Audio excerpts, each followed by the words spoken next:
Você me conhece, muito prazer. Eu sou o Dr. Halt Persona e sejam todos muito bem-vindos ao Teatro da Vida.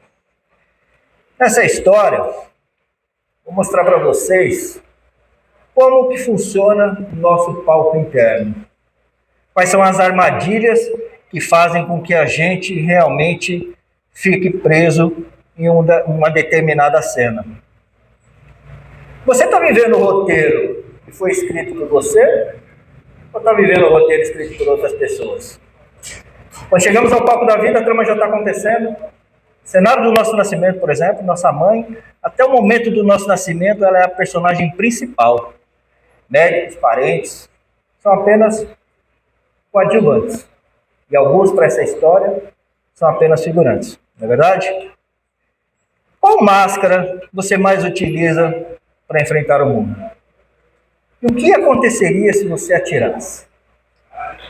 O palco mais importante não é o palco externo, é o nosso palco interno.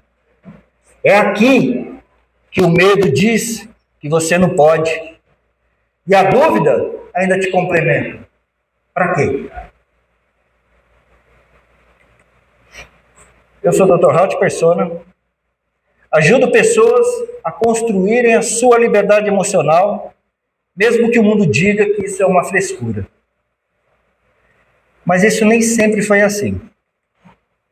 Em 1978, essa criança, ela tinha um sonho de salvar vidas, de ajudar pessoas.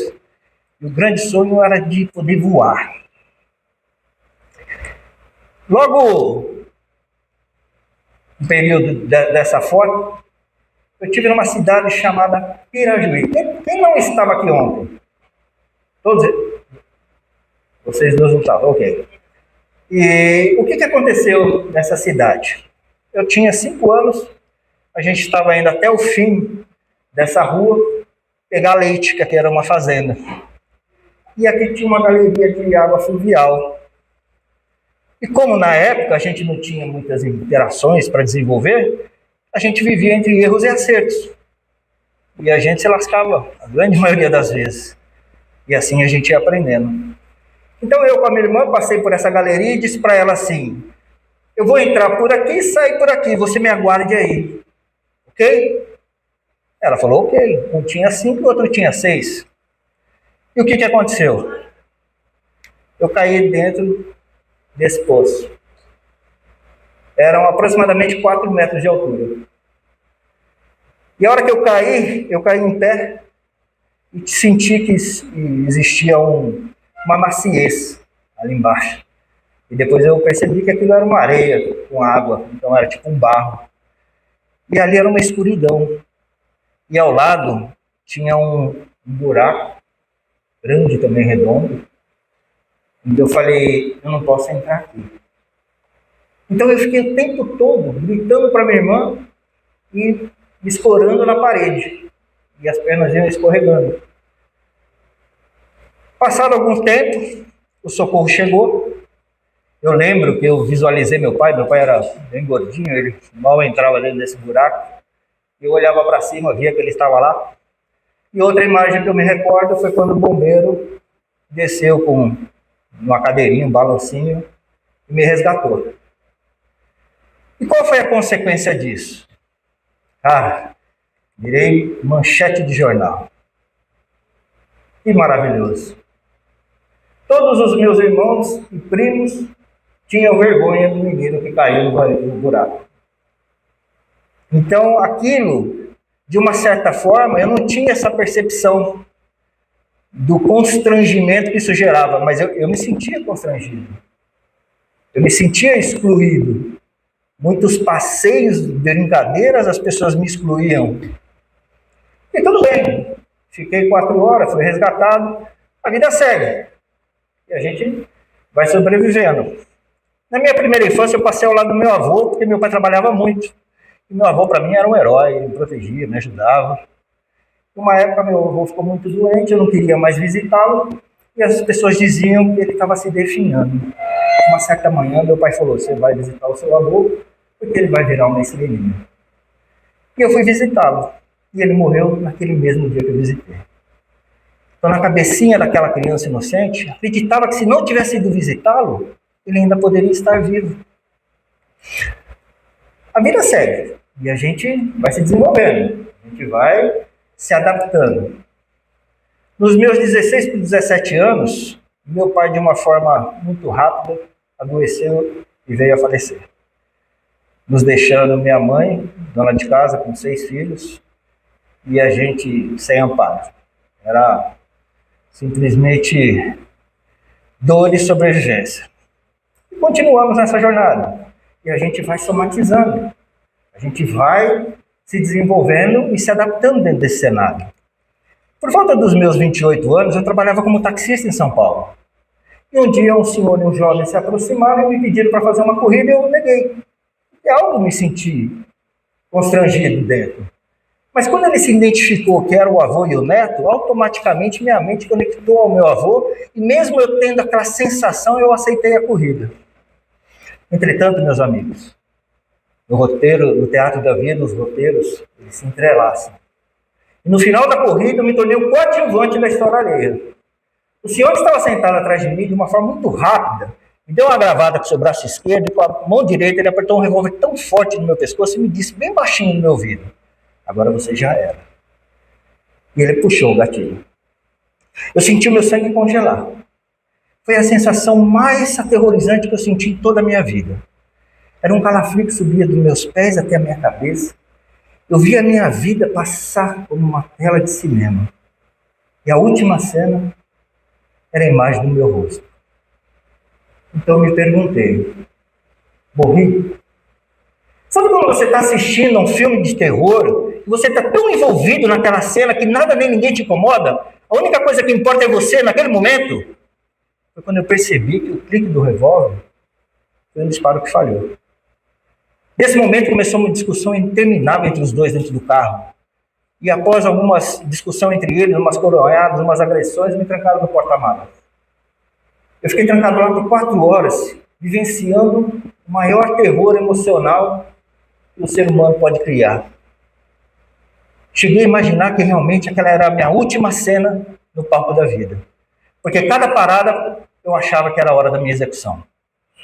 Então, de uma forma introspectiva, eu respirei, percebi uma voz que me dizia: durma, e inevitavelmente eu dormi. E quando eu acordei, eu estava vivo. Só que o herói, que saiu daquele porta-malas, ele não era mais o mesmo. 4 horas reestruturaram totalmente o meu cérebro. Aquilo foi o maior desafio da minha vida. Eu ressignifiquei completamente isso. E quando eu voltei para casa, eu permaneci totalmente em silêncio. Não contei isso nada para ninguém. Só que o silêncio, meus amigos, o silêncio também é uma máscara. Inevitavelmente, eu sorria por fora a partir daquele momento, mas por dentro eu morria. Eu sentia ódio daquele cara. Eu sentia raiva. Eu tinha vontade de vingança. Eu não aceitava como o ser humano podia chegar a esse ponto. E isso foi me corroendo por dentro. Isso foi acabando com o meu descontrole emocional. Inevitavelmente, a vida vai seguindo. Porque no teatro da vida não tem dublê. Você tem que ser forte. Porque isso é frescura. E com essa fortaleza, eu desenvolvi um câncer. E após eu superar esse câncer, eu desenvolvi uma semente do pânico. Eu simplesmente vivi de 3 a 4 anos totalmente em morte em vida. Eu não tinha forças para sair e continuar a atuar nesse palco. Diante de uma cena que aconteceu muito forte numa introspecção na minha vida, eu tive um insight. Porque a minha família estava se desestruturando por trás. Eles precisavam de mim. Então, se não era por mim, era por quem? Era por esses dois.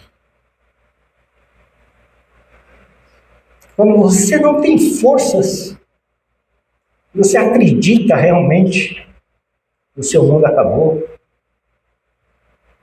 Saiba que tem alguém que precisa de você. Isso me levantou. Isso fez com que eu continuasse a trilhar minha jornada. E aí, aos poucos, eu comecei a estudar, a compreender o que acontecia na minha cabeça. Porque eu não encontrei nenhum profissional que realmente tivesse vivenciado as coisas que eu vivenciei. As narrativas eram totalmente supérfluas. Eles não sabiam, não tinham a mínima ideia do que realmente eu estava sentindo. Qual era realmente o palco interno verdadeiro.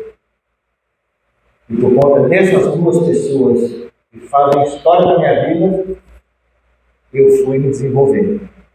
E aos poucos, eu fui buscando informação, compreensão, as coisas que faziam sentido, eu fui colocando na minha vida, fui tendo resultado, as coisas que não faziam sentido da literatura, eu dispensava e me tornei um profissional super mega qualificado.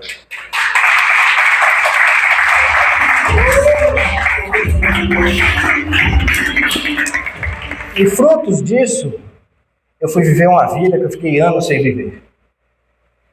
E fui compartilhar esses momentos, porque o palco da vida é para ser feliz. O palco da vida é para ser de conquista. O palco da vida é para ser uma grande família. E então, após todas essas conquistas, eu falei, eu vou compartilhar isso com a sociedade. E eu peguei, escrevi um livro, e fui lançar esse livro no Vaticano, com a minha amada esposa, e falei, encerrou, fiz a minha parte, vou tocar a minha vida, porque alguns gatilhos ainda ficam. Então, o meu limite de conhecimento e de instrução tinha terminado. Só que algo continua chamando. Porque um ator na vida, ele não pode parar. Ele não pode aceitar. Só que, ao mesmo tempo, eu não conseguia me abrir de verdade, me expor de verdade. Porque vocês lembram daquele jornal? Aquilo faz parte da vida. Aquilo fica preso no nosso palco interno. E foi quando a gente decidiu, por inúmeros motivos, que a gente precisava continuar e trilhar um novo caminho. Só que eu entendi que um ator, ele consegue gerir o roteiro dele com maestria dentro do universo que ele conhece. Dentro do universo, ele tem a sua habilidade. E para eu dar esse passo, eu não tinha essa habilidade. Então, quantas feridas eu poderia surgir? Quantos atores eu teria que atuar nessa vida? Mas para eu buscar aquele sentido, aquele propósito que estava no nosso coração, eu tinha essa muralha na frente. Eu não tinha uma trilha para seguir. Eu ia ser um bandeirante.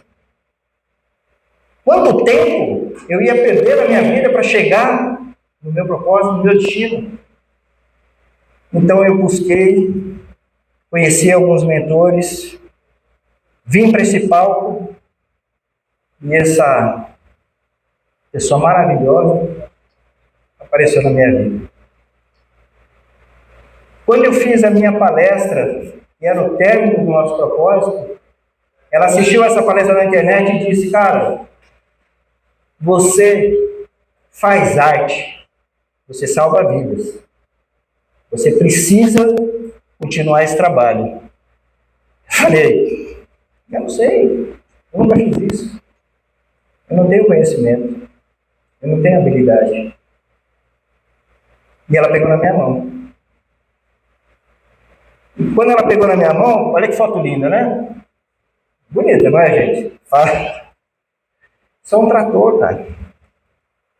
Isso é um trator humano de amor, de visão. A gente começou a fazer um trabalho. E aí ela me trouxe para o palco dela. Quando ela me trouxe a primeira vez nesse palco, eu percebi realmente que aquilo que ela tinha visto em mim era realmente fruto que eu não enxergava. Mas eu segui a trilha. acreditei, confiei, e ela sempre, através das ferramentas, abrindo como uma diretora o roteiro para essa nova atuação. Com isso, ela me ajudou a criar o código Halt, e tudo é pautado e baseado em toda essa estrutura que a gente desenvolve, que eu vivi na vida, que realmente eu falo tudo aquilo que eu vivi. Ela me auxiliou a construir a mentoria Halt, a Start, que é a nossa primeira mentoria. Eu faço as palestras profissionais.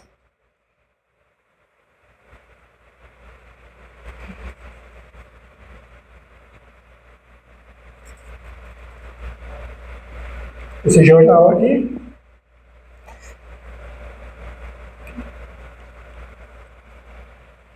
Quem estava aqui ontem sabe da história do jornal, né? Ela pôs a história no jornal e não sabia. É a primeira vez que eu falo do jornal, essa história do buraco. E quando ela me pôs nesse jornal, eu entendi tudo. Eu não preciso mais de nada. Eu entendi que a partir daí, eu estou com essa pessoa totalmente limpa para eu escrever, roteirizar aquilo que é de melhor para a minha vida. E a gente escreve isso junto. Então a gente escreveu isso, aí a gente foi para Orlando, a gente palestrou em Orlando. Depois da palestra de Orlando, eu recebi uma homenagem na Cobrac. E essa foto aqui representa a grande conquista. E todas as conquistas que eu realizei até hoje. Porque através dessa mentora, que soube me trilhar com duas ferramentas, que eu nem sei dizer o nome, Forteside, acho que é, e o outro que eu chamo de Cubo. Simplesmente, com essas duas ferramentas, abriu um filtro gigante de um horizonte que eu sei que é totalmente de alegria, de amor, de prosperidade, de propósito. Então isso realmente é o que está em harmonia comigo. E quinta-feira, com o auxílio dela, com a força dela, a gente vai estar realizando nosso primeiro evento aqui, nesse espaço, que eu tenho muita alegria, muita satisfação em fazer. Eu sou imensamente grato a Laide, sou imensamente grato aos mentores que passaram na minha vida, o Emerson Vilaronga, o Marcelo Lima, que realmente os mentores fazem com que a nossa vida seja mais leve. Se eu tivesse encontrado talvez um profissional que realmente se colocasse como um mentor na saúde mental, talvez não, certeza que eu não teria passado por tudo que eu passei. E quando eu vi a possibilidade de ter que encarar todo um desafio desses de novo, eu aprendi a lição. Então, meus amigos, atores da vida, eu agradeço de coração e peço que vocês, se puderem fechar os seus olhos apenas alguns segundos, conectar com o seu eu mesmo, que a tua luz ilumine o nosso espírito, que através dela possamos desenvolver nossa habilidade em busca dos nossos objetivos, colhendo apenas bons frutos, que o equilíbrio dos nossos pensamentos esteja em harmonia com as pessoas que nos rodeiam, tornando-nos assim um corpo belo e saudável, para que possamos aproveitar e admirar toda a sua perfeita criação. Assim seja. Amém. Obrigado.